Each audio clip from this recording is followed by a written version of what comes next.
Welcome to Frequent Miler on the Air. Hey, Nick. Today we're going to be talking about a number of cool things like the StayCay contest.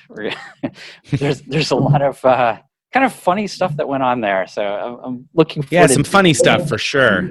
What is going on? I think someone's been stuffing ballots. I don't know. Yeah, right. This voting by email thing is not any good. Right. And travel, like domestic versus international. I wouldn't have thought we'd even be talking about international travel at all, but there's some good reasons to talk about it. So sure. That's another big topic for today. And then a couple other smaller topics, such as, I'm going to dig into one of them because it's relevant to the reader feedback. Okay. So the topic is... For some background. Okay. There's some background to the topic. The topic is Ask Us Anything. So you might not know this, Nick, but every Thursday at 4 p.m. Eastern Time, we've been doing a live broadcast on YouTube where readers can join and ask us anything. Is that what's been going on? Yeah, that's what's been going on. I was doing something. I wasn't quite sure what it was, but... Yeah, I know. You just thought we were just chatting and you were wondering where I wasn't sure where those questions were coming from. Came from the eye in the sky somewhere. It comes from the mysterious genie who, named Carrie, who feeds us those questions as they're asked. So the question came up there about whether we're going to turn it into a podcast itself. And when we say like the show, Ask Us Anything. They Ask Us Anything segment. So we haven't up till now. So up till now, we've had this show, the Frequent Miler on the Air, as both a YouTube channel. What is it again? A YouTube playlist, and as a podcast. And so the question is, what about the Ask Us Anything? Should that be a podcast as well? It was actually asked, should it be a pod? That brings up that whole thing again. Right. Uh-oh. We're going to get an angry comment from somebody by calling it the pod. Should it be a pod? Well, we'll leave that to the listener viewer. And Jake says, yes, put this on the podcast. And no, it does not need its own show. The same readers and listeners are listening to both. We read to get information, keep it simple. So there's a couple of interesting things here. I mean, one person at least wants it to be a podcast. Two, Jake suggests that we combine the shows. So the podcast is both Ask Us Anything and Frequent Miler on the Air, this discussion. Jake is a glutton for punishment. Clearly. What's 2 hours of Frequent Miler all at once? Kind of a masochist wants to listen to 2 hours straight of Frequent Miler. Come on now. well, I took him to mean like publish playlist. 2 podcasts per day, right? But to the same show, to the same podcast show. I see. Right, not that we combine it into a 2+ hour single monstrosity. Yeah, make a movie every week. We want to do that to anybody. And the third thing he points out is keep it simple. And what his point there is, and I just think this is a good reminder to us that we don't need to get into the deep, dark weeds on these shows, because if anyone needs to know more in order to actually do something like do an award search or whatever it is that we're talking about, they're going to go read to find that information. Hopefully, we hope. As we cautioned people before, like always go double check what we're saying, because we're not talking from any notes or anything. So there's always a very high chance that something we said is wrong. Every now and then, we're like, we're human, so we make mistakes here and there, especially on the fly. So anyway, what's your take on Jake's position here? Yeah. So podcast or no? Pod or no?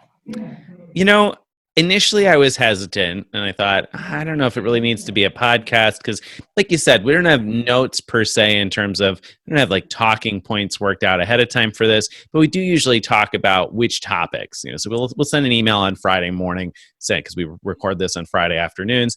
So we'll send an email, say, hey, what about these topics for tonight? Oh, I'd rather talk about this, blah blah blah. So we pick a couple of topics for this. So I'm not prepared in the sense that I don't have my speech planned out on anything, but I'm prepared in the sense that I have a general idea what we're talking about. Whereas the live broadcast, we have no idea what people are going to ask us about. So I have no idea if I'm going to give an answer that's coherent and makes sense or not. I hope that it usually does. But I was hesitant to publish that, thinking that you can find it on YouTube.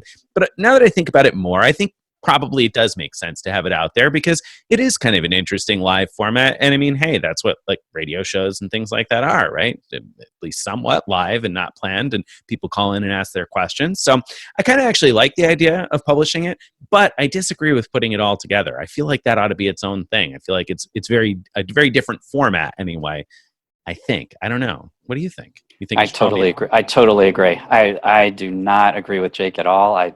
And nothing against Jake. I mean, I know you mean well, Jake, but no, I think I think this is a particular show. It has a particular focus to it, which is to, cover certain topics each week, the meaty topics. Whereas the Ask Us Anything is whatever random stuff people ask us about. And it has a lot less cohesion. And so I wouldn't really want to muddy the waters. If someone is coming to our frequent miler on their show, the podcast or the YouTube show, I want them to know roughly what they're going to get. And I think if if we separate them, if there's an Ask Us Anything show, they'll know what they're going to get, which is anything. Right.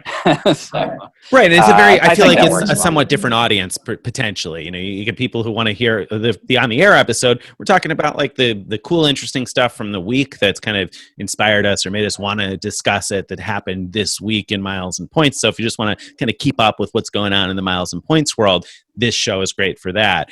If you're just looking for some entertainment and see what people are asking about and what our take is on various stuff, I feel like that could be, I mean, maybe you like both, but it could certainly be a separate audience. So I feel like a separate show. Right. And the other thing is now as owner of Frequent Miler Enterprises, having two shows means the potential for double the revenue from these shows. Right. So double nothing. If you think back, right. Do you remember the latest revenue projections for the podcast, Nick? What was it? I don't remember I got to say they're steady. The revenue projections are very, very steady. So despite the coronavirus situation, we've held steady. Hasn't affected us at all. It hasn't affected this show at all. we've persevered. Not many businesses can say that. That's true. I mean, hey, when you're in the business of not making any money on your show, it doesn't matter what happens in the world. So we can be we can be an example for everybody else. Just don't focus on making any revenue. Then nothing will change. So yeah. I mean, there's no recession here, baby. So yes, I agree. I think let's publish it. Let's make it something else. It's a separate thing. All right. And Jake, you can listen to both, please. I hope you'll want to listen to both. That's right. Subscribe to both. Why not? There you go. Why not? All right. So that was reader feedback. That was reader feedback. And we've been getting a bunch of feedback this week, right? Oh, wait. Well, because I was going to go into StayCay, but before I did that, I almost forgot the new segment that we forgot last. And that was... Oh, shoot. Yes. I lost your sound there for a second. Oh, okay. You're back. All right, back in. Okay. So we almost forgot the same segment that we forgot last week. So I've got to ask you, what crazy thing did Citi do this week? Ooh. This week, Citi did a crazy thing, which is they improved their website. What? In a dramatic way. And what do they think? So Citi has been, at least their thank you rewards cards. It's been in the past crazy hard to figure out with each purchase did you get the category bonus that you're supposed to get or not? So for example, this has just been driving me crazy for a long time. Citi Prestige. So it's supposed to get 5x at restaurants. Some of my local restaurants that I frequent, use Square, and they apparently aren't registered correctly as restaurants or something. I don't know. But I'm not getting 5x. But figuring that out, it takes like an algorithm. It's really complicated. So yeah. Because all you see is your summary information when you log into your thank you account. Now, you see it right on the screen. You just log into your Citi account, and there it is. Every single charge, it says what the charge was, how many points you earned. Boom. That's awesome. The devastating part is that they did not do this for the AT&T card, which has that awesome online purchase category. And so that's where we most need it, because nobody knows what qualifies as an online purchase. No. Because a lot of online things don't. Right. Right. That's the card that you definitely want that on. I mean, most restaurants are going to be 5x, and if you go out to dinner and it was $50 and you didn't get 5x, oh well, probably not going to be the end of the world. But if you got to go buy something expensive online, you want to know whether you got your 3x or not, right? Yeah, exactly. Now, I mean, I could have used it. It would have been handy last month on my Rewards Plus card, because I had an offer for 10x online purchases. Oh. And if I had known that, well, first of all, it would have helped me max out that promotion. But I think I could have also used it to test out every possibility for the AT&T card to see which ones qualified for the Rewards Plus, and they'd probably also qualify for the AT&T card. Good point. Yeah, I mean, that would be a great ad for the AT&T card. So we'll add along with it. What crazy thing didn't Citi do? They didn't add that for the AT&T card. Why not, Citi? I assume, I don't know this for sure. Maybe you do, because you did put out I think a Facebook question on this. How about the Citi Sears card that we talked about the other day? There's a Sears card that earns Shop Your Way points. And right. About that card. But there's a Sears card that earns Thank You points. Do you know if that one is showing? Nope, nobody's told me one way or another about that one. Okay. Yeah.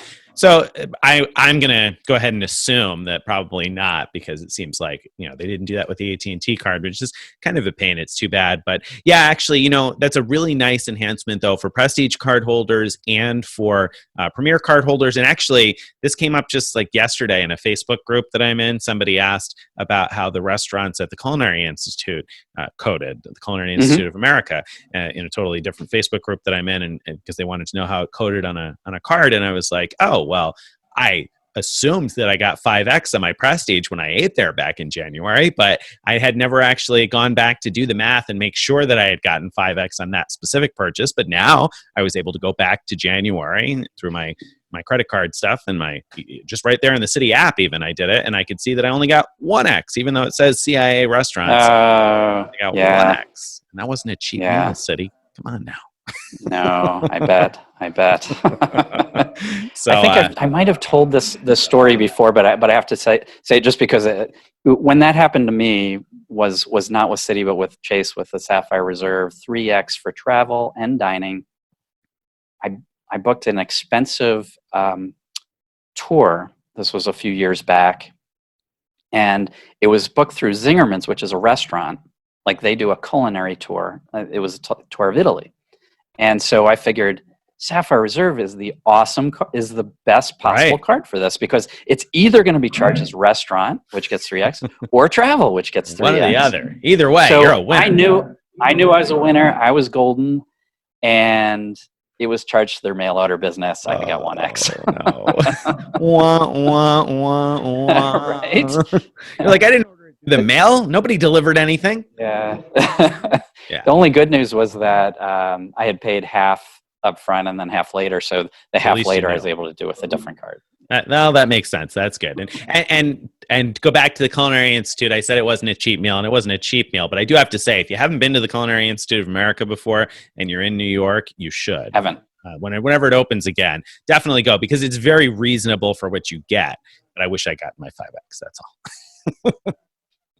So most people outside of your neighborhood, when they hear when you're in New York, they think Manhattan. Right. Is that where the No. Culinary Institute is? Definitely not. You'd have to take the train north about an hour and go to the middle of nowhere. It's Hyde Park, New York. Okay. There's some historic stuff in the area because that's where Roosevelt was from, et cetera, et cetera. So you got some stuff to see there in Hyde Park. So it's worth taking a train up there, even for a night and a quick day. If you're going to be in New York City for a few days, the meal is worth the traveling. And then you're going to tell me I'm crazy, or somebody out there is thinking, oh, there's no way I'm going to take a train like an hour and 10 minutes north of New York City.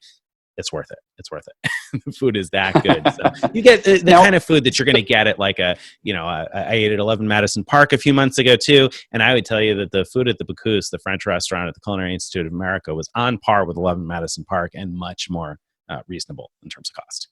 Okay, that's good to know. Because I was going to mention that some people think that Manhattan has some good restaurants too. It sure does. It sure does. But for cost, like pound for pound here, you're going to get a high quality, 5-star type of a meal for a much more reasonable cost most of the time. I mean, it's students cooking it, so obviously there's always the chance that something could be off, which can happen anywhere. And I definitely recommend, if you're going to do that trip, go to the French restaurant, the Bocuse. They also have an Italian restaurant there, and the Italian restaurant's not bad, but it's not worth taking the train from Manhattan, that's for sure. The French restaurant is.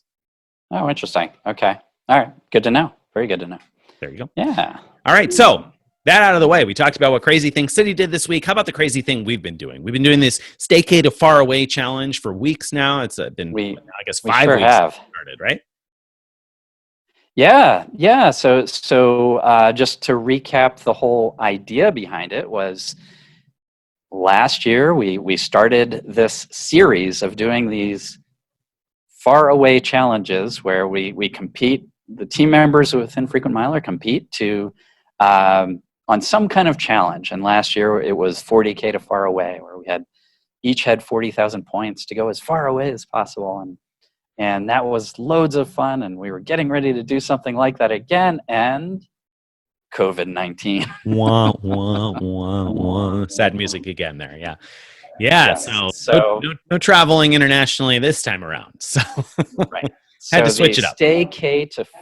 So the StayCay to Far Away idea was born, which is a series of 4 different challenges, and there's 4 competitors, and we each had to do each of those 4 challenges, and each of them, the product of each was a video and a blog post that went with the video. And when we started it, when we kicked it off, we described what each of the 4 challenges were. And there were things like destination cooking, where you do like a cooking show, and another one was a travel themed life hack. Anyway, so we described what they were, and then we asked people to guess who was going to win. So we had a poll at the bottom of that, and the original poll results were. And this despite the fact that Greg won handily the first time around, right? Right. But, so last time, it was me in first, Steve in second, and Nick third place. Right. Right. And readers said, number 1 this year would be Carrie. Carrie. They thought Carrie was going to win. So Carrie had sort of, at that point, barely been introduced on the blog at all. Right. Nothing. I mean, so she's helped with the blog a bit here and there in past years. But probably most readers didn't know that necessarily. Right. It's like kind of behind the scenes. Surprised if anyone knew that. I mean, it had been mentioned a couple times here and there, right. But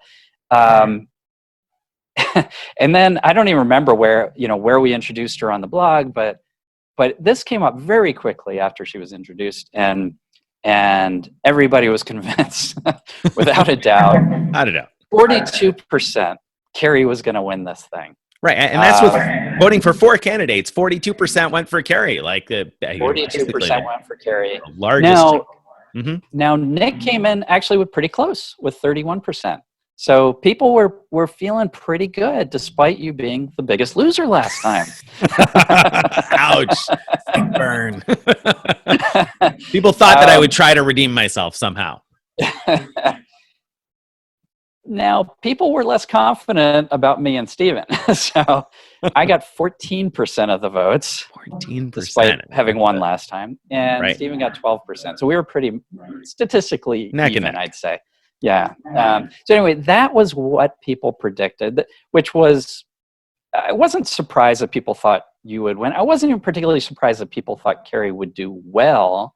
It just was surprising the margins there, I think. Well, given the fact that we might have assumed that Carrie wasn't particularly well known to frequent miler readership. Now, I say Right. we might have assumed that, and obviously some folks who've been in the miles and points space for years are probably familiar with Carrie from the blog Travel is Free that she and her husband have had for years and years. So Right. probably some people, and that vote tells me that more people than I realized were familiar with Carrie already and knew who she was, because she definitely had some clout right away. Right. Or, I mean, the other possibility, and I think this is a strong possibility, is that people who didn't know her but do know us know that we're unlikely to do a good job. And so that other random person is likely to win. Has to be better than these guys, right? Right. I've seen them So on it's like- video every week. She's got to be better than that, right? They're like, we've seen Nick and Greg on that frequent miler on the air show. We know they're not going to do a good job. Carrie's got this. So Carrie's got this. So that was going into it. But then week one, you came out with your cooking video where you created pasta and sauce, and your son kind of stole the show, not gonna lie. But even the scenes without your son were really great. I mean, that was a really good video. Thank you. I even said after that week it was my favorite of the videos that week, and viewers agreed. So you got by far the most votes that week. I mean, like, it wasn't even close, right? Right. So, no, I pretty much crushed it. So you crushed it. So at the end of week one, if we had asked people who's going to win this thing, there would have been little doubt Nick's got it, right? I mean, if you went by that first week's wild success, then yes, you might think that. If you were looking ahead, though, there were some challenges to come. So I wouldn't have been overconfident right off the bat. But yes, based on that first week, all right, it was looking good for me. Now I think we had a conversation at the end of that week where I said, I'm going to crush it next week, because I had come up with my Necker Island idea where I was going to recreate my trip to Necker Island for the Imitation Travel segment. And I didn't crush it as far as I thought I would. Like, I mean, I thought I'd get, way, way more votes than and I did get more votes. But it's been pretty close. I mean, like up to right now, like, I mean, you've had a few more, I think, than my cooking video, but only a couple more. We're neck and forth. It's been neck and neck for weeks here. So yeah, which surprised me, because when I saw the video, to be honest, I thought for sure that you were gonna like absolutely slaughter everybody in terms of the number of likes that video alone got. So thank you. That video was fantastic, and anybody who hasn't watched it, you should probably put this on pause and just watch Greg's Necker Island video, because it's that entertaining. Right? You should. It is, right? I mean, it's like high quality stuff. Like I spent so much time on this thing, and it made a really, really good video. I'm really proud of this thing. So yeah. So the next week. So welcome back, because I know you paused it and you went to watch it. So welcome back. Right. Welcome back. Hope you enjoyed it. The next week, I did a much easier thing where I showed how you can discuss people with dirty underwear, and that did as well as my Necker Island thing that I worked like crazy on. So you just never know what's gonna. You never know what's gonna resonate with the people. Right. So going into the beginning of this week, so we finished all the videos last week, right? And then we did. Starting Tuesday this week, meaning the week leading up to this recording, each day at noon, one of us posted why vote for us? Well, no, wait. Before you even we get into that, I got to all say, because right. Greg mentioned that he crushed it 2 weeks in a row. Then I got to mention that the final week, Stephen Pepper and I tied for first. So, like, Yes, you did. overall, Yes, you did. Sorry, I out of didn't this mean to. out of this 4 weeks, like Greg won 2 and I won 2, right? Stephen, you won a week there with me. All right, okay, I'm not taking that away from you, but we each won 2 weeks, right? That's an important caveat, right? Okay, So it was pretty clear at the end when we finished all the videos right. that the front runners were you and me, right? I mean, Had to be, right? basically 2-2, right? And I added up all of I did some homework for this show. Oh, Before this show started, I added up all the likes that each person got across their 4 videos to see, just mathematically who's ahead. And yeah, the 2 of us are way ahead of. So it goes Greg, Nick, Carrie, Steven is the ordering. Okay. okay. And so that's consistent with what we saw with the weekly results, right? So, Sure. anyways, so we were front runners without a doubt, right? We put out a poll, and this was always the plan that the winner would be picked. We'd have individual winners, we'd have weekly winners, we'd have category winners that are from the likes on the videos, but the overall champion would be voted on as a poll through a poll. Put out the poll on Saturday. On Monday, we looked at the interim poll results in order to decide the ordering in which we would each plead our case. So the idea was whoever got the least votes up until then gets to go first to plead their case on Tuesday, and then second most votes would go to Wednesday. And That way, so they'd on have the longest until amount of Friday. time And to gather some more votes. that's right. That's right. The idea was, give them a better chance of trying to get those votes so that there's more competition. So you would think that at that point we would have seen that you and I were on top, right? You might have expected that. I mean, given that we each won 2 weeks, Greg had taken 3 categories at this point, or at least he was on track to take 3 out of the 4 categories. I had the other one. One might have thought that Greg and I would be at the top of the polls on Monday afternoon. One And in might have fact, thought that. One might have. I was figuring I had until probably Thursday to do my video. And I was wrong. Yeah. I would have assumed that one of us would be going Thursday and the other one Friday. That was what I had assumed. Right. But you know what happens to people that make assumptions. We do know that, but this is a sometimes G-rated show. So right. I just said I didn't actually say it. Right. Unlike the F-bomb episode. Right. So Carrie, so Carrie was way ahead of all of us, in the pre-voting, right? And poor Steven, though, was way at the bottom. Like he had I don't remember exactly, but 4 votes or something, and I wasn't much ahead of him.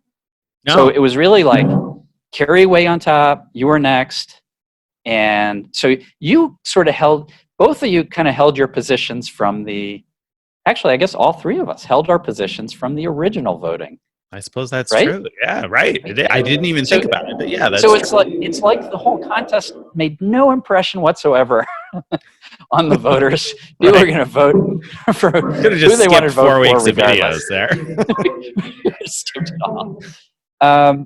But then, so Steven's way at the bottom, so he gets to go first. So on Tuesday, he published one of the funniest things ever. Where I don't probably the best video of the entire challenge. I mean, it was right. Right. I mean, best video of the entire challenge. It was a mic drop moment because I watched it. Absolutely. And I was curious what Stephen Pepper would do. I didn't know what he would do, and I didn't expect him to come out firing with 2 machine guns in hand. And that's not to say that I thought he would just lay down and die, but I definitely miscalculated how competitive Stephen Pepper would come out with that. Because, he came out with this political attack ad that was the stuff of brilliance. If someone is not right now looking to hire him for a political campaign, they should be. He did really well. He did. And, we've known we've known that he's a funny guy from, hanging out with him sort of behind the scenes, but Right. it hasn't shown up on his videos up till now that much. And what this one just not only blew away his previous work, but our work too. Our work done. With how good it was and how funny it was. So you gotta hand Hats it to him. off. So we saw something amazing happen, which is he went from almost no votes to being the clear front runner in a couple days after he published that. He sure did. He sure did. And when Greg says the clear front runner, I mean, we mean by a pretty significant margin. He was well ahead all of a sudden, to the point where it seemed like it was just a battle for second place at that point. It seemed that way. And Carrie, because she had the most votes going into the week, she went last. So earlier today, she published a funny video, and that seems to have been effective too, because right before we came on, Stephen and Carrie were tie. Wow. Now, I don't know where, yeah, right. So I don't know if that's still true about half an hour later, but they were tie. And so I'm a little worried, because I was kind of excited about the comeback kid story and kind of rooting for Stephen now. So we'll see how it goes. Yeah, I mean, Stephen, like Greg said, Stephen came from nowhere. I mean, he had a couple of votes, just a very small handful. He was well behind everybody. And in fact, after he published it, and we all said that it was a terrific video, he said, well, he was just hoping to be able to basically keep it respectable. He knew that the rest of us would put out videos and pick up votes during the week. So he knew he had to do something to pick up a bunch so he could hang in there. And my goodness, he was just not confident enough in his video, because I saw it and I was like, I don't think I'm going to pick up any votes from posting a video at this point. Anybody who has seen that video, I just didn't think there was anything I could do that was going to get me any vote. And sure, I got a few more votes, but I am definitely getting stomped in fourth place at this point, as of the last time I looked anyway. And Greg is just in front of me in third place, and both of us have no shot, I don't think, of catching Stephen and Carrie there. Way off. No, we have no shot, because we're ending this at noon tomorrow, and so we have no shot. We have no set opportunity even to try to convince people to vote for us, and nor do I particularly have a desire to. No, I don't either. I think it's a great story. So, yeah. If you haven't seen Stephen's video, you have to watch it. Actually, go to all 4 of the StayCay to Far Away posts this week. They were all very funny. 3 of the 4 included funny videos. Mine did not, but I just had sort of funny text. Very entertaining still. Yeah, they were. They were good. I think it was good fun writing. And I think, what I really liked about this week is I felt like the final pleas here kind of gave some insight into the personalities of the people behind Frequent Miler, right? I mean, you get to see a little bit, because like you said, I wasn't surprised that Stephen's funny. I know Stephen is funny. My wife was a little surprised. She was like, oh, wow, I didn't realize Stephen had that good of a sense of humor. And I was like, I've told you that Stephen has a really good sense of humor, but she just hasn't had a chance to see it because she doesn't see it in the posts every day, kind of a thing. So I was like, yeah, I mean, Stephen's got a great sense of humor, but I don't necessarily think everybody knew that until they saw that this week. And I think now they know. Now they know. Right. He doesn't just sound like John Oliver. He has humor like John Oliver, which you're lucky if you're there when it comes out, and we were there. Exactly. And Carrie didn't quit either, so you should definitely check out hers too. No, not at all. She put out a very funny video, which used your kid. It did. It was cheating. Well, and I was trying to help her. He wouldn't cooperate. He refused. He was very loyal, so I appreciate. That's adorable. So we'll see what happens. So what was your favorite video of the actual challenge, real quick? Which one would you pick as your not your own, not including the actual challenge, not including Stephen Peppers that knocked it out of the park this week, because that's so far, in its own category there. Out of the actual 4 challenges that we had crafted at the beginning here, what was your favorite, apart from your own? Yeah. What's funny? I knew this question was coming, and I forgot to about it. I forgot to decide ahead of time what it was. So while you're answering that question for yourself, I'm going to be thinking about my answer. Well, So there were a lot of individual moments that stuck out at me from different videos. Carrie's suitcase moment, like I still kind of laugh thinking about it. I've watched it a few times.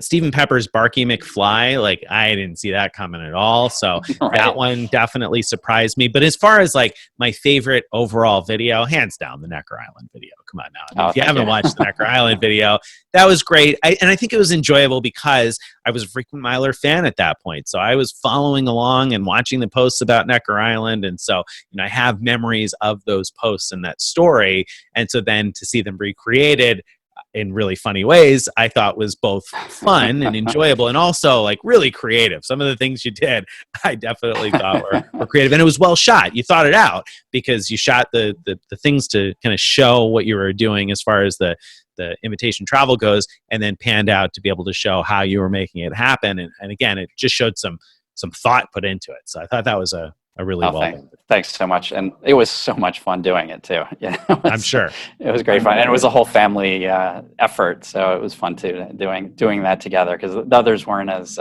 collaborative afterwards. Right. But you know what? So I watched all of them. It took quite a while. I was surprised how long it took to watch a bunch of 3 to 5 minute videos, but I watched them all in order to do my Monday morning sort of summary post of everything, and I was impressed by how good so many of them were. The only ones that I'd say we could do without that improv category in the future, because there were funny moments, but there were also cringe. Not funny moments. I could do without. Yeah. But anyway, so this sounds so boring, but the cooking video, your cooking video. Oh, come on! You had to pick one of mine, huh? Yeah, it's true. I mean, it was fun. I mean, Steven would win if I got to pick his campaign video, but hands down. You said the rules where I couldn't pick it. So. Right, I did, which was actually your role, but I just repeated it. And one other thing about the Necker Island stuff, you said you were watching back then. I had put out a whole bunch of videos back then of while I was at Necker Island, and the way I did it was Carrie. She was at home. We were using Dropbox, so I was uploading all the video from my phone, and she was downloading it through Dropbox, and she made videos every day from the random stuff I was uploading. And so anyone who was following along back then already got to see some of Carrie's work, which is kind of neat how it all comes full circle. Yeah, absolutely. That was like 3 years ago, something like that, 3 or 4 years ago, maybe 4. Well, anyway, and she's been a great add to the team. So I'm glad that she's having a lot of success with this, and glad for Steven too, because they're both super valuable members of the Frequent Miler team. And so I'm glad that people are enjoying and appreciating the stuff they do, because on a day-to-day basis, people don't always see the things that those guys are doing behind the scenes. They might see the fruits of the labor, but they don't always see everything that those guys are contributing on. So great to see them having some success with this. Right. Yes, absolutely. And there's some very visible results of having Carrie on the team, like our new website theme. And now we've finally redesigned the newsletter. It was so ugly before. I could barely stand it. And so now I love how it looks. But if anybody has Microsoft Outlook, they're not loving it. Unfortunately, Microsoft Outlook does not resize images appropriately in emails. And so there's certain crazy workarounds you have to do to get it to do that on the server side. And so we're trying to figure out how to make that happen. And until then, I'm sorry for any Outlook users. Seriously, you might want to think about switching to Gmail, but that's just my biased opinion. So, StayCay, that all sounds pretty good. But now let's talk about actual travel, because we did the StayCay because we couldn't travel internationally. But this week we wrote some posts. We talked a little bit about possibility of international travel and some of the new developments, and then of course also about domestic travel. So when it comes to international travel, what was some of the news this week that stood out to you? Well, one of the most interesting things is that Iceland is offering free COVID testing upon arrival if you're one of the first few weeks of people who are allowed in. Was starting, I think it was June 15th. So first couple weeks upon arrival. So they're opening up to everybody, opening up to the world. But the idea is you have to get tested upon arrival, and the test will be done in about 4 or 5 hours. They'll alert you. You can go about your business, but they'll alert you if you're found to be negative, and that would obviously be a problem for you. But If you're found to be positive, well, they'll alert you if you're either way found to to the be result. positive, But yeah. yeah. But if you're negative, then you're good to go and enjoy the rest of your vacation. So that's kind of neat, because they've done such a good job of containing the virus there that it suddenly seems like a potentially safe option. That's an international option. And so we've talked before about, not only is it potentially risky to travel, but that the international destinations might not let us in. But here's one that wants us to come. If you're one of the early ones, they'll pay for your test.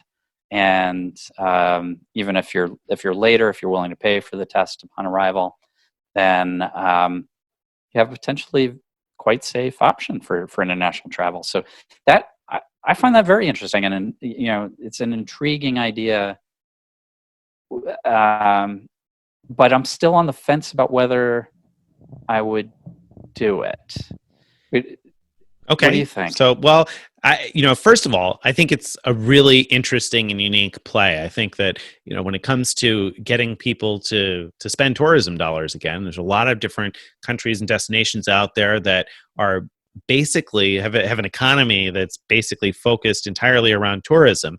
And so, we've talked about how, and I've certainly thought about how are those countries going to move forward in order to make sure that A, they don't bring infection in, and B, they still bring in a livelihood for their people. And I think Iceland deserves a lot of credit for coming up with a really creative solution in terms of testing everybody when they come in. And like you said, it's going to be free the first few weeks, and then after that, you'll have to pay. So if you want to go to Iceland, you're going to have to pay for a test when you get there. So you will get tested. And so I think that that's a brilliant way to try to preserve their tourism economy. Do I think I would go? No, I'm still not going to go. I still don't feel like I need to be on the leading edge of proving that that's a good solution, because there's definitely part of me that says, yeah, but if you caught it from somebody on the plane on the way over, if somebody else on the plane was positive, well, first of all, someone else on the plane was positive, then what happens? Are they going to quarantine everybody who was on the plane, or the passengers who were sitting around them? Or, am I going to get stuck in Iceland and be stuck in quarantine somewhere for 2 weeks or something because of someone else testing positive? Am I going to pick it up on the plane and not know? Not worth it to me yet. I'm not going to be in those first couple of weeks of free tests, but I give them a lot of credit for a brilliant solution that will work for a lot of people who are, willing to put up with that risk. I mean, because goodness knows there's risk all around us all the time. So I do recognize that. And I think that there are some people that will say, this is not much riskier to me in my life than a lot of other things I do. And so they'll go ahead and do it. I won't do it. But what about you? Yeah. And I think they're right. I think it's a lot less risky than a lot of other things. So I would probably seriously consider it if I had never been to Iceland, because it's my wanderlust is such that's like, I want to go somewhere, and here's an opportunity to go somewhere really interesting, and so I think I would consider it, but since I've been before, it's just not at the top of my bucket list. And aside from all the risk, which I'm less concerned about than you are, there's gonna be, for lack of a better word, rigmarole involved in getting to the country and leaving the country. I mean, I don't know what it'll all be, but I don't think it's going to be pleasant traveling during this time. So, I travel to enjoy it. And I just think there's going to be, especially in the first few weeks while they're trying to figure out the processes and everything, I think there's going to be long lines. I think there's going to be a lot of short temper. Yeah. Yeah.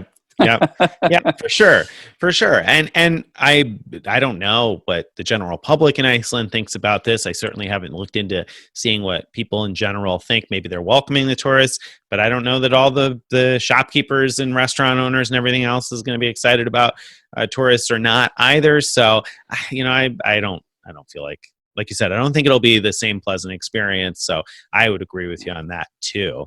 Um, so yeah, I probably won't do it, but I'm sure that I know some people who will consider that. And it's I think it's amazing that they Sure. are able to provide the tests for visitors coming in who obviously aren't showing any symptoms necessarily. And I wish that we had as widespread testing here.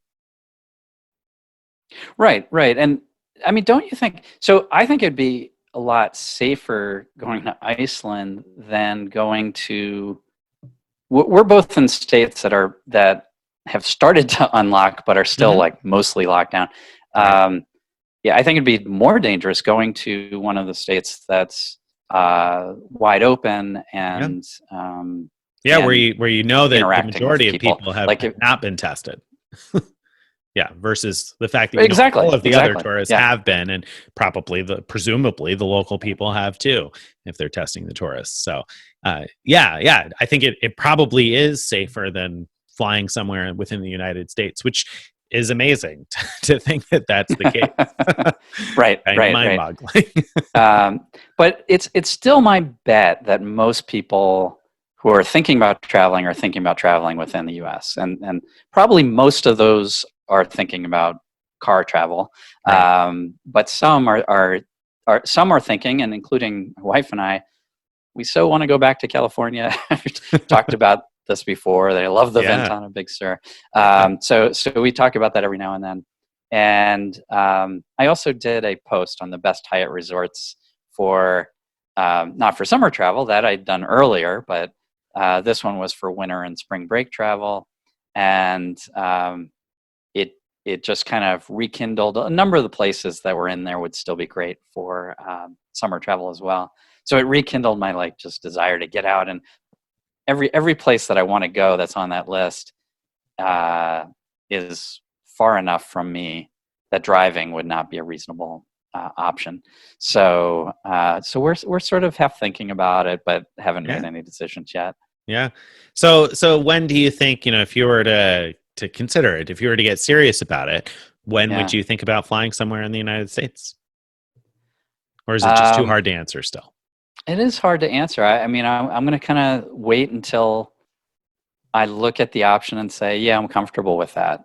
Yeah. I had booked uh, time in July at the Ventana, and I did that because Lucky 1 Mile Time wrote about how the Ventana Big Sur was showing their suite award availability online, so you could book it online, which Mm. that's surprising and interesting because usually with Hyatt you can book standard rooms online with points, but you can't book suites online with points.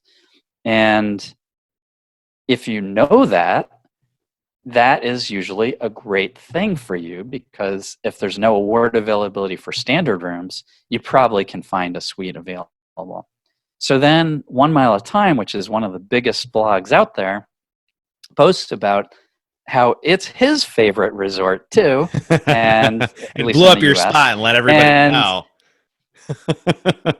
right. And he said, "Hey, you can book all these amazing suites online and what a good value this is and blah blah." And so I'm thinking now, oh, freaking.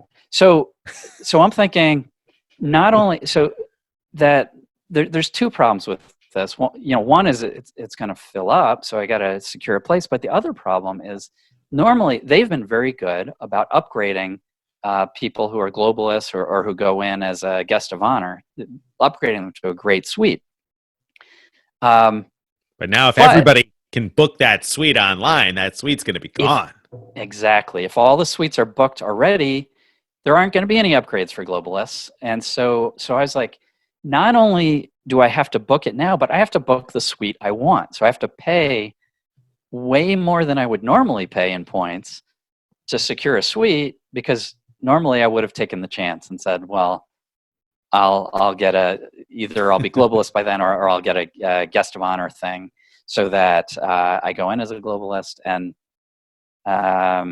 yeah, so I got on and I booked a few nights in a suite, and then yesterday, without any kind of email communication, that reservation got canceled.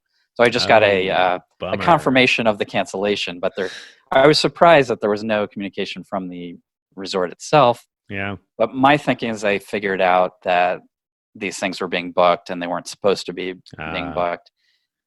Which, if I'm right about that, I'm really glad, because then that brings things back to the status quo. Gives And you a chance to get that it upgrade probably means the suites are available for upgrades. right. Wow, that was a long way to talk about So you're hoping so for that's July. my story of my summer trip that I'm not actually planning. I had just booked it just in case. Just in case. Yeah. And now yeah. I mean, we've been getting cabin fever too. Truth be told, I have been more comfortable with staying home than I would have imagined, because I am not usually the homebody type. I mean, granted, I live in the middle of nowhere, and I've kind of learned to embrace that over the years. Certainly wasn't my preference to begin with, but I've learned to embrace it. So I don't necessarily hate where I live or anything like that, but I generally like to get out of town and go do something. But I haven't felt that way. So I've been kind of surprised. My wife, though, has been getting itchy feet, like, whoa, and ready to go anywhere, like ready to just get in the car and drive for an hour just to go see something different. And so, and we've done some of that in the last couple of weeks. And so we've talked a little bit about, okay, well, if things open up, where might we go and what might we consider doing? But for us, I think it would probably be a drive. So it would still be a drive, and likely to visit people we know who have had limited contact with other folks too. So I think that we'll probably be still looking at that for 2020. For 2021, though, I'm actively looking at booking trips. So I'm looking at February and March and the beginning of April of 2021. And this week there was a ton of United business class award space that was released to Europe. And so I don't know if it's still there, but if you're looking at going to Europe in the spring of 2021, I looked yesterday, and one example route that I put in the post, every single day in February and March, had 4 seats available in business class from Newark to Amsterdam. And that was not the only route. And there were days with 6 seats or maybe even more available. So if you're looking to go to Europe in the spring, there was a ton of United availability. And you can book that, of course, with United for $60K, or you can book it with Turkish Miles and Smiles for $45K and $5.60 one way on the way to Europe. Few more bucks and taxes on the way home, or $88K round trip with ANA. So some great deals for business class to Europe in that regard. And I also wrote a post about the best ways to use miles to fly in economy class to Europe. So if you're looking to get to Europe and you want to fly in economy, stretch your miles as far as you can, you got options from 10K each way. So it can be even cheaper in terms of the number of points than a domestic flight in some cases. So right, that's crazy cheap. That's awesome. Yeah. 10K each way to Europe. Yeah. I mean, it depends. Like that particular 10K, the cheapest of the cheap, is using Virgin Atlantic to fly Virgin Atlantic to the UK. And that is going to come with more in taxes and fees. So it's a little misleading, I guess, saying 10K on that, except there's also sometimes the possibility to use Air France's promo awards to get tickets for in the 10, 11, 12K range. And in fact, some options at 12.5K each way. So that are advertised at 12.5K each way sometimes. And then sometimes, of course, because Air France and KLM have a dynamic pricing thing going on, even though they say that it's from 12.5K, sometimes if you look to Prague or Budapest or a couple of other Eastern European cities, sometimes it'll be even less. So we've seen 10 or 11K each way between the US and Europe too. So there are some really cheap economy class options. If you're looking to get a whole family, it's much easier in economy class than it is in business class. So we wrote a post with all of those various sweet spots as we continue to kind of round out our sweet spots around the world posts. Yeah. I'm excited to see it all rounded out. And we added it to the resource page, a link to the page that has all of your how to get to Europe, Asia, Africa, you name it, South Pacific, on and on and on. And so you round it out with, now you have South America in there. You've got within the United States. So that should be especially interesting for people who are looking for the domestic travel. And that's me. They want- I'm focusing on domestic travel for early 2021. So I've been looking Yeah. at different domestic destinations for the first half of 2021 in warmer parts of the United States. So yeah, if you're looking for the best ways to get within the United States and or the US and Canada or so, then that post is for you, because there are a number of good options with different transfer partners, especially again if you're willing to fly economy class. And on domestic flights I usually am. So if you are, then there are some really awesome options. You know, Right. if you live in that So- zone 2, Avianca's got great deals. I mean, Turkish, obviously, everybody knows about, but if you don't have thank you points, Avianca Life Miles can be another great way to fly United really cheaply. So zone 2 is what? Do you remember? Well, you know, I know that it stretches from like, for instance, North Dakota to Florida. So, you know, like within Quite a big so region. it's quite a big region, yeah. Okay. And Yeah. and so 7,500 points each way is the general price for economy class, and that would be what, 10K each way in business class in that zone, which is again quite large. Wow. And if you can find business class availability, which I mean that's a whole on United, that's always United, yeah, it's a trick in and of itself. But maybe you can, and then get yourself some free bags too. But that's a huge zone, and keep in mind that Avianca has like a chart for that, or at least they did have a chart. I'm not sure if they have it on the website anymore. But they also have some flights that oddly just price less than what they're supposed to. So every now and then you'll come across one that only costs 5,000, or there's one I think Denver to Houston or something, or one way or the other is like 3,500 each way. So so there are some pricing anomalies there too. But yeah, Life Miles is a good one to look at if you don't have Citi points and you know, and you want to stick within your region. Right. So one of the hard things with chasing award flights and award flight deals is that sometimes the routes that you're most excited about, it's very hard to find the award availability. For sure. And we're so, you know, for example, we've talked about the Turkish thing over and over and over again, where you could fly United for 7,500 points one way to Hawaii, but if they had their United's first class, which the rest of the world thinks of as business class, available for an award, you'd be able to fly there for 15,000, I think. 12.5. 12.5. 12.5. It's even better. Yeah. 12.5 one way, 25K round trip. Right. In first class all the way to Hawaii and back, which is 25K is like what used to be the standard for domestic economy round trip flights. It used to be the awards. one way for a business ticket, and most and one way for a business, right? Yeah, exactly. And now it's more than that usually, but yeah, exactly, so that's just a crazy deal. And it's crazy hard to find the availability. It sure and is. So that's why the SeatSpy thing is so interesting. So it is. if you're willing to bet on their on what they're planning to do, there's a chance to get in on an amazing tool early on. Do you want to talk about what the situation is there? Yeah, so SeatSpy, you might remember, Greg wrote a post a few months back, and there'll be a link in the timestamps. I haven't mentioned that yet today, but I'm putting links in the timestamps. So whether you're looking at this on YouTube or you're listening in the podcast, if you look at the episode notes, there are links to the things we're talking about. So there'll be a link in there to Greg's SeatSpy post from a few months ago where he looked at it. So it's this tool that comes out of the UK, I think, and essentially it began as a tool for finding British Airways availability. And so very quickly with a single search, you can look at an entire year of availability on the airlines that they cover. But of course, right now, being a company based in Europe, they cover British Airways, they cover, I think, Virgin Atlantic, and now Air France and KLM, right? Right. Yeah. Right. And so with a very quick click, you can look at a large calendar of availability to see which flights have available seats. And then you can also set up alerts and receive an alert. So you can get a seat alert, essentially, which some people may be familiar with from Expert Flyer. But the thing with SeatSpy is that they are significantly cheaper than an Expert Flyer subscription. And so they are kind of trying to disrupt that market, I think. And they also have this ability, again, to search and look at a calendar of a year of availability at a time. They say, okay. Yep. No, well, I was just going to say it's hard to explain how useful that calendar is. You know, if you search for round trip, especially what they did with round trip. So if you search for round trip travel, they show you side by side a year of availability, and so you can visually match up.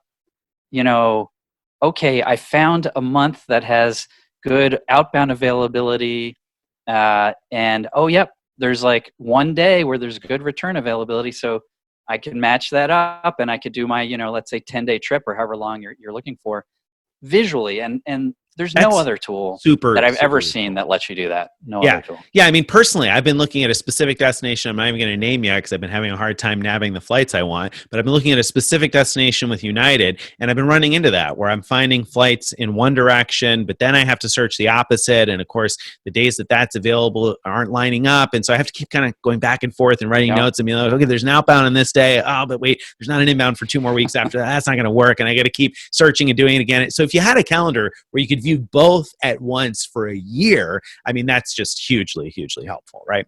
So it is. SeatSpy is doing that, and right now they have European airlines, and they tell us that they are in the process of adding U.S. airlines, that they intend to add U.S. airlines to this. So for right now, they have a free option where you can just do searches, and you can only search, I think, on British Airways with the free option. And then they have 2 paid tier subscriptions. And until midnight, May 26th, which I assume is midnight UK time on May 26th, you can sign up for those 2 premium tiers. So they have actually a premium and a first class subscription. And if you sign up for those now, you lock in their pricing for life, they say. So the premium subscription is, I think, £199. So it's like about $2.45 US based on the current exchange rate anyway for their premium subscription. And that would give you access to future airlines that they add and hourly seat alerts, I think is what it is, and some other bells and whistles. And then they have a first class option that's £299. That comes out to about $3.67 US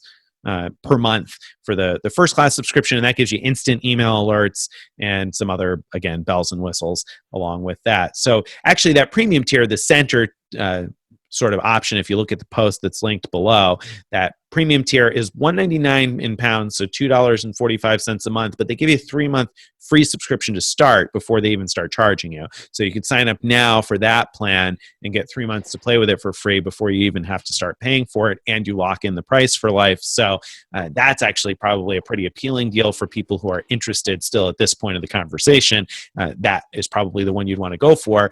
Me, I was more interested in the first class. Is there anyone who shouldn't?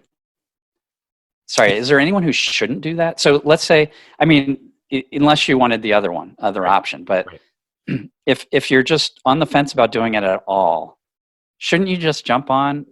No, I feel like a salesman or something, but I'm not. I don't have any financial interest in this. But why wouldn't you just jump on and good question, sign up for the 3-month trial? Reasonable question. So in my opinion now, and I said this in the post I wrote this week, this is what I think for me, which is not what I'm suggesting for other people. So I'm not saying that anybody has to have this perspective. I don't really have a recommend. I think for most people, this is a gamble. Like, we don't know that this company is going to be able to successfully add the U.S. airlines they want to add. We don't know that they're going to be financially successful in the long run. Obviously, it's a shaky economy right now. There are a lot of unknowns here. And the tool the way it is today is really interesting, but not super useful for most people. But me, I'm looking at it and I'm saying, it seems really cool, and they seem ambitious and interested in making this a bigger, broader thing. And if they add 1 or 2 useful U.S. airlines, then it would certainly be worthwhile to me. So I'm kind of like in the position where I'm like, all right, I'd gamble $50 if they make it, right? So if I'm willing to gamble $50 if they make it, I can do the math and figure how many months I can pay for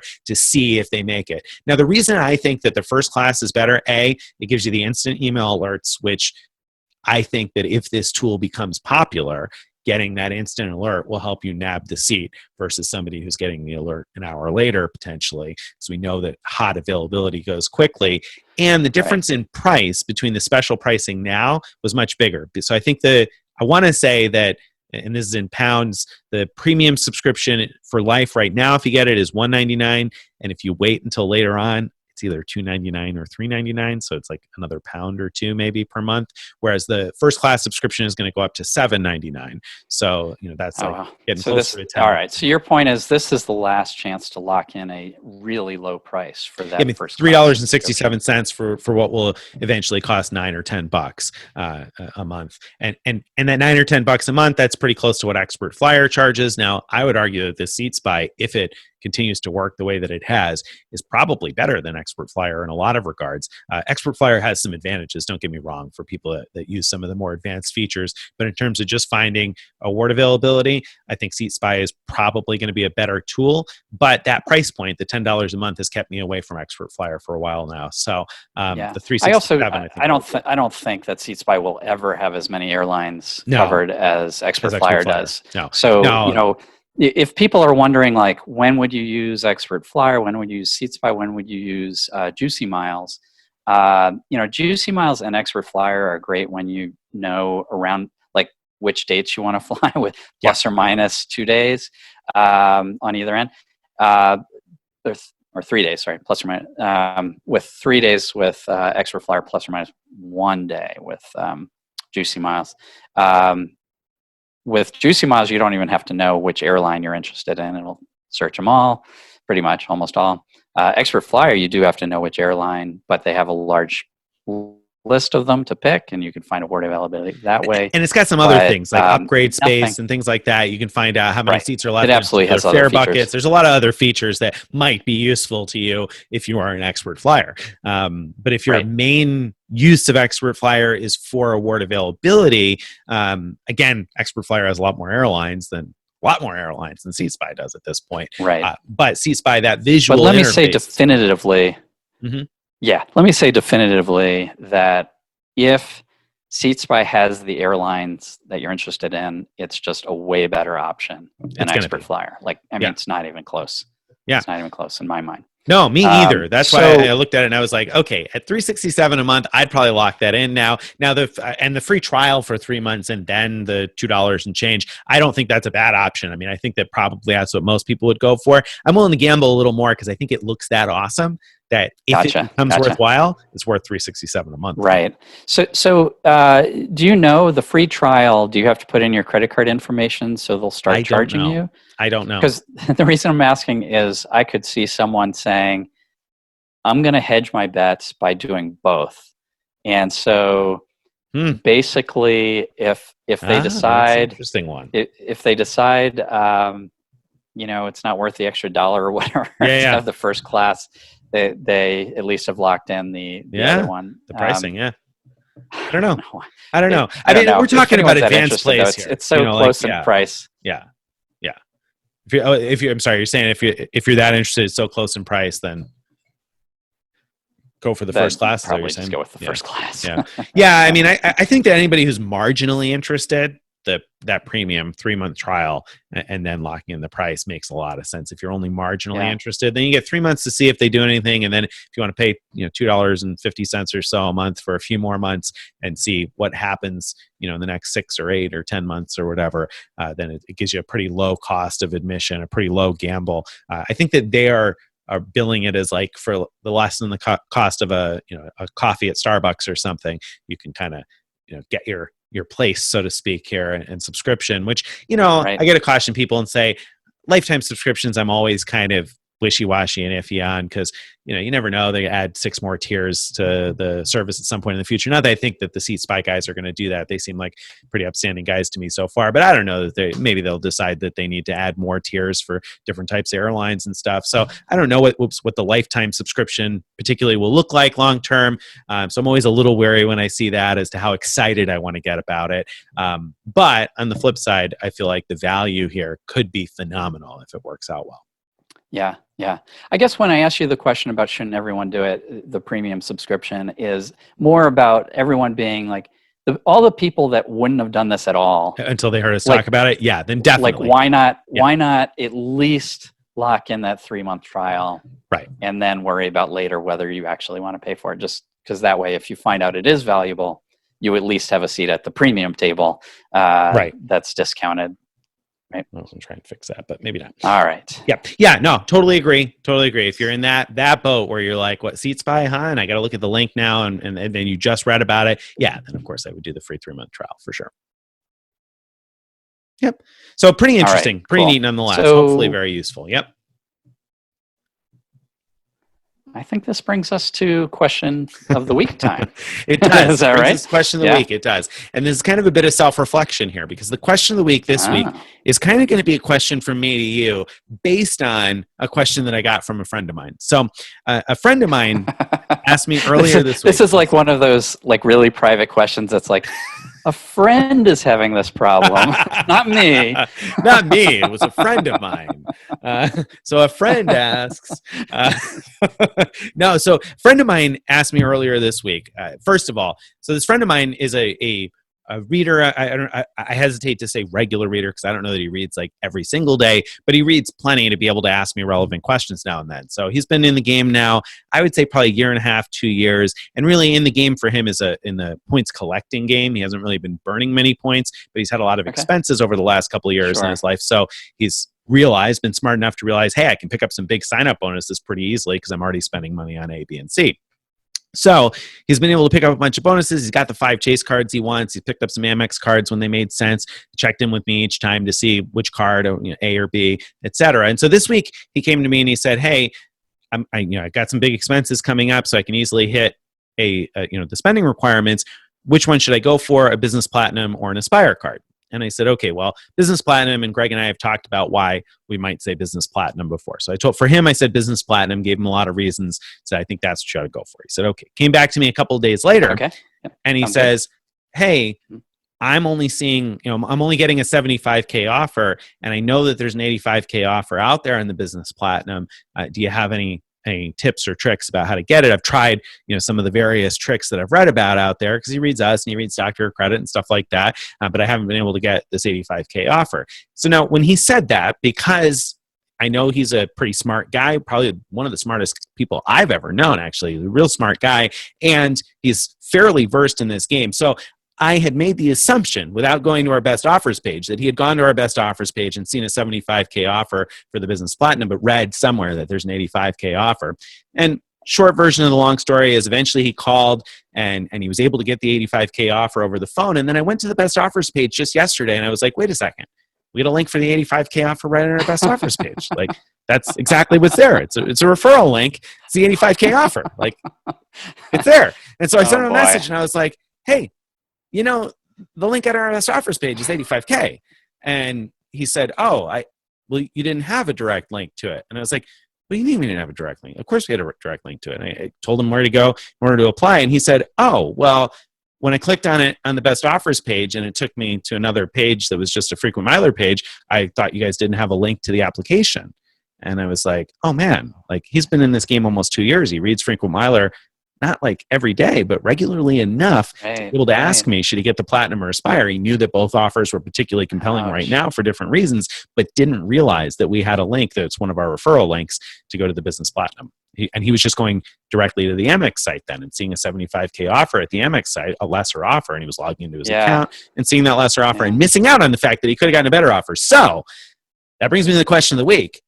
Is there something we can do, or should we do something to somehow make it clearer to people that the best offers page is a list of card information, but they have to click through to the card pages and then click through from there to get to the application pages? Is it clear enough already? Or is there something we can do better? Or what can we do? Because I was like, wow, I can't believe, like, he's not unfamiliar with computers. So it's not like this wasn't like a someone who just isn't very good at the internet or something like that. And it's somebody who reads pretty regularly, but obviously has missed a key point here in how to apply for cards through frequent miler. Wow, I don't know the answer off the top of my head, but it makes me reflect on why it was changed in the first place. It used to be that the best offers page, like if you go way back, the links were right on there.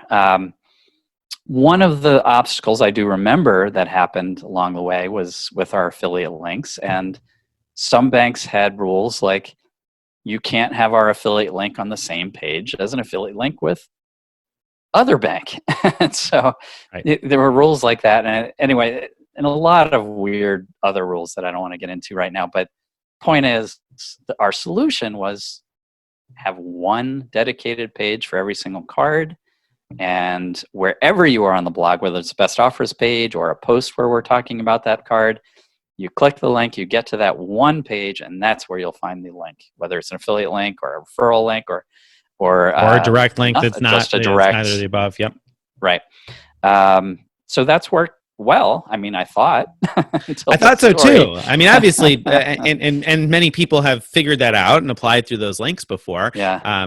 But I was like, well, that clearly wasn't necessarily clear enough to him. And if it wasn't clear enough to him, then I would imagine there must be other people that it's not clear enough to either. So I wonder if there's a way we can make our best offers page more user friendly. And I don't have the answer to that, but it certainly made me reflect and say, okay, what can we do to make that a more user-friendly experience? I'm not sure what the answer is, but I thought it was a question worth asking, and a question worth posing to people who are listening too, who want to comment on YouTube or on the blog or whatever else. If there's a way we can make something like that, not just the best offers page, but in general, if there's something that you feel could be more user-friendly, we're always happy to get that kind of feedback. And particularly now, that this has come up, obviously I'm particularly interested in making the best offers page as user-friendly and obvious and intuitive as possible.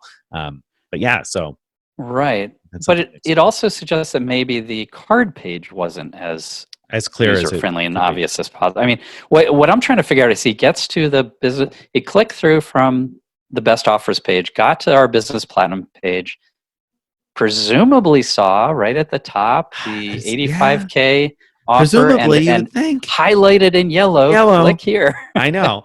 And so I don't know it's what very more we easy could to do. be like, I don't know. come on, how did you not figure that out, right? Which was there was definitely a part of me saying that, but then there was a part of me saying, well, if you didn't, then what is it that I could have done that would have made that process easier? I'm not sure what the answer to that question is. And I do wonder also if there might not be people who mouse over something on the best offers page and see that there's no link to another place. Like, it all goes to Frequent Miler here. So there's not an application link. So maybe they wouldn't even click through to the card page because maybe they noticed that it was linking internally. I'm not sure. I don't know what the right answer. Maybe it's a problem that doesn't need to be solved. But well, I think this question ought to be posed to the person who was voted most likely to succeed at StayCay to Far Away. Right.